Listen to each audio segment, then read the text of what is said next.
Agora eu e a Adriana, a gente conversa com o Daniel Toledo, ele é mestre em Direito Internacional, que está nos Estados Unidos. Daniel, obrigada por conversar com a gente por aqui. Bem-vindo. Começo perguntando, você que está nos Estados Unidos agora, como é que está o clima também por aí? A gente sabe que, dependendo do lugar que você está, ele não é atacado diretamente, mas a gente sabe que é o país americano entrando em algo que pode ser muito maior do que até mesmo o presidente Donald Trump estava querendo, né, no início desses ataques, ou seja, pode durar muito mais tempo do que se imagina. Boa noite. Boa noite, Paulo. É um prazer imenso estar aqui com vocês de novo. Pois é, eu estou em Houston, Texas, e aqui é sim um dos lugares de preocupação. Inclusive, algumas pessoas já inclusive estão compartilhando nas redes sociais para não saírem de casa, não se colocarem. Estamos tendo agora o rodeio aqui, que é um dos mais tradicionais dos Estados Unidos.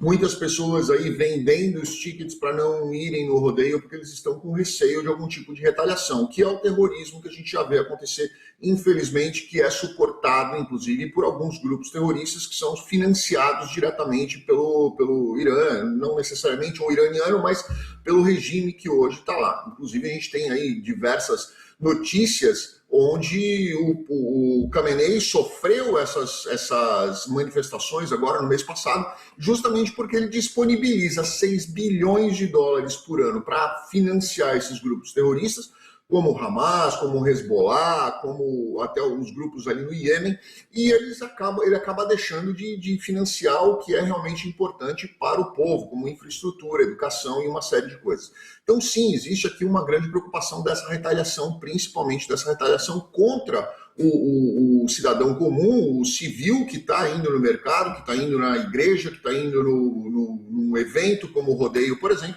que pode sim ser alvo muito fácil desses terroristas. Daniel, eu queria te perguntar, falar um pouco sobre essa publicação do Donald Trump que está aparecendo aí na tela para o nosso espectador, em que ele afirma que Ali Khamenei, o líder supremo do Irã, está morto. E ele também fala o seguinte, que as forças de segurança do Irã não querem mais lutar, desistiram de lutar. A gente aqui mais cedo conversou com outros especialistas e eles nos explicaram como a estrutura do governo do Irã é muito bem formulada, ela é muito forte. Você acredita mesmo que seja possível, ainda mais para um governo teocrático, que eles desistam de lutar dessa forma com a morte do seu líder supremo? Eu acredito que não, porque é o seguinte, se nós olharmos o artigo 111 da Constituição iraniana, que vem se debatendo muito, principalmente no dia de hoje, nós temos ali, com a queda do líder supremo, nós temos aí a nomeação de um conselho. Esse conselho é feito pelo primeiro, né, que é o Maksud Pezeshkian, que é o presidente atual, pelo Gholam Hussein, que é o chefe do judiciário, e por mais um membro do Conselho Guardião. Eles vão ficar ali no poder como um conselho, como uma decisão colegiada, por um determinado período, até que haja uma nova eleição para que seja nomeado um novo líder supremo que está ligado ao atual regime. Ou seja, cair o atual regime é muito mais importante do que efetivamente tirar um dos líderes, como o caso do que hoje estão dizendo que houve que foi morto, mas não existe ainda uma declaração afirmativa. Houve do Donald Trump, mas baseada nas declarações de Israel e não necessariamente da confirmação do militar dos Estados Unidos de que houve a morte dele. O Irã diz que ele não morreu não, que ele está lá muito bem, muito tranquilo com todos os líderes. Mas não há, independentemente da morte dele ou não há a confirmação da morte desses outros dois que eu falei. Do Maksud Pezeshkian, que é um dos que vem negociando diretamente aí com os Estados Unidos, com o Donald Trump, que vem tentando evitar esse tipo de conflito, ele não está morto, e do Gholam Hussein, que é o chefe do judiciário, que também está vivo e não está naquela lista que foi publicada aí dos 7, 8 mortos confirmados, efetivamente confirmados por Israel. Então nós temos essa situação. Outra situação que a gente precisa entender é que não há, historicamente, nenhuma mudança de regime com bombardeios e ataques aéreos. Você precisa de uma invasão com infantaria. E invadir o Irã é praticamente impossível, né? A gente sabe ali que nós temos as montanhas no norte, a montanha no oeste, um deserto central, muitas bases de lançamento de mísseis e radares e tudo mais estão underground, estão no subterrâneo. E ali, para você detectar isso é muito difícil. E é por isso que o Irã tem feito hoje alguns lançamentos com bases móveis, com lançadores móveis e radares móveis, justamente para nem Israel e nem os Estados Unidos saberem onde estão exatamente localizadas as principais bases de lançamento de mísseis balísticos. Agora, Daniel, é como você falou, né? A gente tem um presidente americano dando a garantia da morte, mas a gente não tem essa garantia, já que o outro lado fala que Ali Khamenei não está morto. Primeiro, dentro de uma guerra, a gente sabe que essa guerra de informações também faz parte. Queria perguntar para você o quanto ela é garantida, como a gente confia em informações dentro da guerra, ou seja, como você prova, um lado tem que mostrar ele vivo, o outro lado tem que mostrar ele morto. Isso mesmo, tem o lado que sabe a verdade dessa notícia. Por que se demora tanto a se mostrar essa verdade dentro de uma guerra? Isso pode ser um trunfo. E também pergunto para você o quanto essa informação, se ela realmente for confirmada da morte do Ayatollah, o quanto isso dá ainda mais força a essa guerra que começou hoje. E a gente lembra que quando a gente fala de força, a gente está falando de um Irã que há pouco avisou que começou pelo menos mais 2 fases de ataques a Israel e aos Estados Unidos com armas ainda mais poderosas. Bom, essa sua pergunta é muito boa e eu vou responder ela de uma outra forma para você. Você lembra quando houve o bombardeio das bases nucleares ou das usinas nucleares do Irã no ano passado, onde Donald Trump veio a público dizendo, olha, nós destruímos completamente, nós temos garantia de que foi destruído, eles vão demorar décadas para reconstruir o programa nuclear dele, né? Mas agora nós temos menos de um ano, isso foi 9 meses atrás, nós temos em menos de um ano os Estados Unidos invadindo o Irã e bombardeando sob a alegação de que você não pode ter arma nuclear de jeito nenhum. Ué, mas se estava tudo destruído e ia demorar décadas para reconstruir, por que teve que bombardear de novo agora 9 meses depois? Ou seja, fica claro que não tinha nada destruído, destruíram algumas coisas que foram reconstruídas rapidamente e que colocaram de novo em risco a reativação do programa nuclear.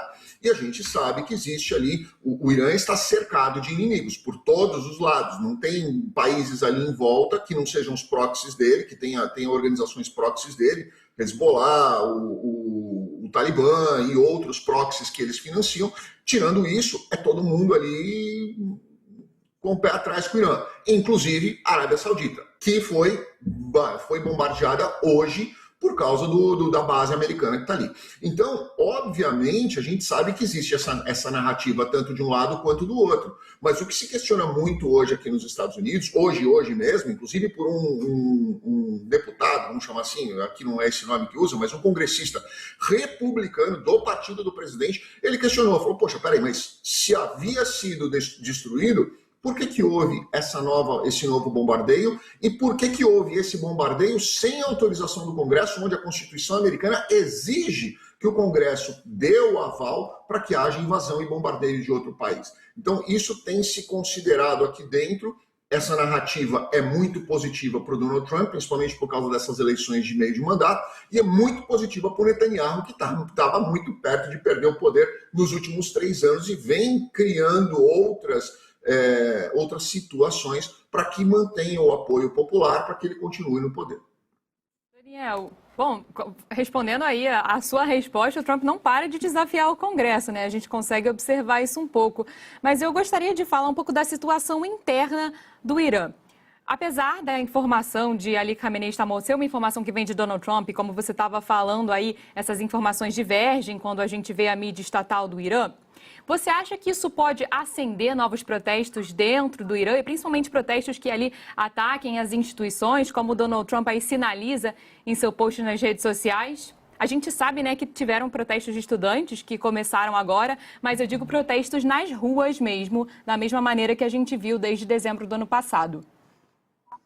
Sim, vamos lá. Vamos lembrar do que aconteceu em dezembro do ano passado. Nós tivemos os comerciantes indo para a rua, principalmente porque eles viram uma inflação altíssima, onde eles não estavam mais conseguindo manter os seus comércios abertos, estavam vendo um empobrecimento da população e estavam vendo o governo, principalmente o Ayatollah, gastando 6 bilhões de dólares por ano financiando grupos terroristas. Foi por isso que eles foram. Quando isso eram simples protestos, a gente não via notícia de morte. Mas quando isso virou uma tentativa de mudança de regimes, nós começamos a ver diversas notícias de assassinatos que estavam acontecendo por parte do governo, da situação do governo da situação, perdão, contra a população. Quando nós começamos a entender a situação real do que acontecia ali, é muito fácil você ver por que eles pararam com esses protestos e os protestos começaram a ficar mais pulverizados. Não é que pararam, mas eles começaram a se pulverizar em números muito menores. Por quê? A população iraniana não tem capacidade bélica, não tem capacidade de armamento para enfrentar a guarda revolucionária. Então, obviamente, eles vão até a página 2. Eles chegam ali e falam, olha, cartazes, estamos contra a inflação e contra a forma que o comércio está acontecendo, mas vamos deixar o Ayatollah ali, porque senão a gente morre, a nossa família também vai junto, que é o que estava acontecendo. Nós vimos aí diversos assassinatos por parte do regime, nós vimos diversas retaliações, diversas prisões, pessoas sendo julgadas pelo regime sem ter qualquer tipo de possibilidade de defesa pelo simples fato de serem contrários ao Ayatollah. Então, isso eu acho muito pouco provável, muito pouco, ficou até ruim, mas eu acho pouco provável que haja realmente uma rebelião, como o presidente Trump falou hoje no discurso dele, olha, nós vamos bombardear, agora é com vocês levantarem e tomarem. Sim, levantar e tomar, mas desde que eles tenham arma, mas eles não têm arma. O governo atual lá do Irã desarmou completamente a população e as armas que eles têm são armas que não conseguem fazer frente evidentemente para a guarda revolucionária. Então eu acredito que vai ser muito difícil, sem uma invasão real por infantaria militar, seja de Israel ou dos Estados Unidos, eu acho muito difícil que haja aí uma mudança no regime político.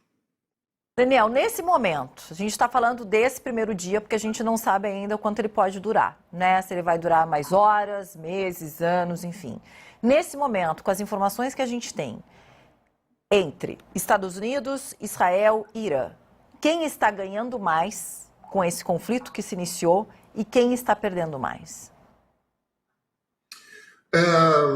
Eu acho que o Donald Trump queria esse conflito, né? Então, obviamente, o Donald Trump é o que mais está ganhando com esse conflito. Não só na questão política, porque nós temos as eleições no meio de mandato e nós temos aí um enfraquecimento da aprovação do Donald Trump que vem acontecendo desde de janeiro do ano passado até hoje. Ele vem perdendo muitos pontos aí na avaliação popular.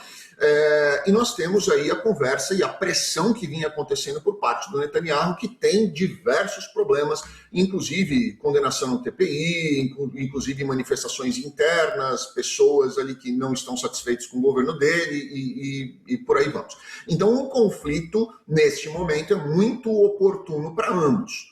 Mas, sem dúvida nenhuma, quem perde com isso é o povo iraniano. Mas na minha preocupação, na minha visão, eu acho que quem mais perde com isso somos nós que vamos para a rua e corremos o risco de algum maluco fazer um ataque contra uma escola, contra um shopping, contra a Copa do Mundo que está vindo acontecer aí, ou contra pessoas que não têm absolutamente nada a ver com este conflito, que não tem nada a ver com Donald Trump, tem nada a ver com Netanyahu, não tem nada a ver com o Ayatollah, e que acabam sendo alvos dessas retaliações por parte de um regime teocrático, onde para eles puxar o pino de uma granada e explodir 10 pessoas em volta é algo divino. Isso é o que mais me preocupa. Então eu acho que o mundo tem muito a perder com o que está acontecendo agora.